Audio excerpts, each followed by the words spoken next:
Of fall sports continues to be in question, along with a lot of other things, of course.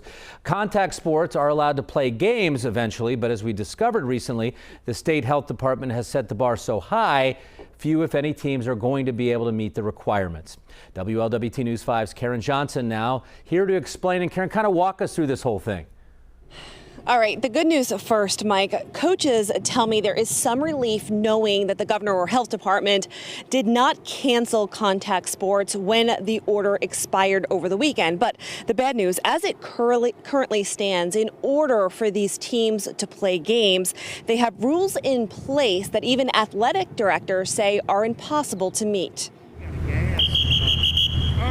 In Fairfield today, players running drills on the gridiron, working as if they will have a season.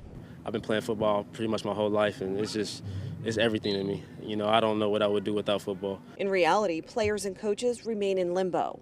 The state health department's current order regarding contact sports allows teams to play games only if certain requirements can be met, including having each athlete and team staff member take a COVID test no more than 72 hours prior to the start of the game and have results in hand. If testing's a requirement, playing's just not going to happen. Scott Kaufman says even though Lakota West is also practicing as if they'll have a season, it's all still up in the air at this point because of the testing requirement. Practicality-wise, it would be impossible to reasonably and equitably test every kid in Ohio every week. The order also prohibits any spectators. Kaufman says that's doable and an adjustment that can be easily made. If it means the kids playing or not playing means no crowds, then so be it, no crowds. We'll stream our events and we'll make them available.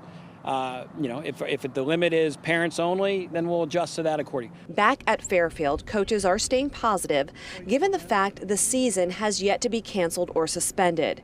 They just hope they get a clearer direction from the state sooner rather than later. I think the kids' mental health right now and just how they feel mentally and emotionally is really being affected. The not knowing is probably the hardest thing for these kids and for us as coaches.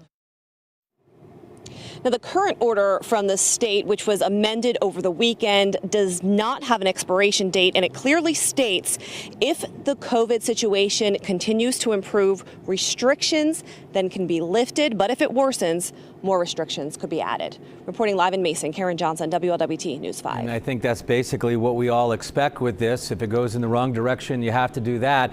In the right direction, then you have a chance. Karen, any of these school administrators that you've talked to, have they spoken directly with the governor, maybe the lieutenant governor, talking about concerns? And if so, any idea what they're hearing?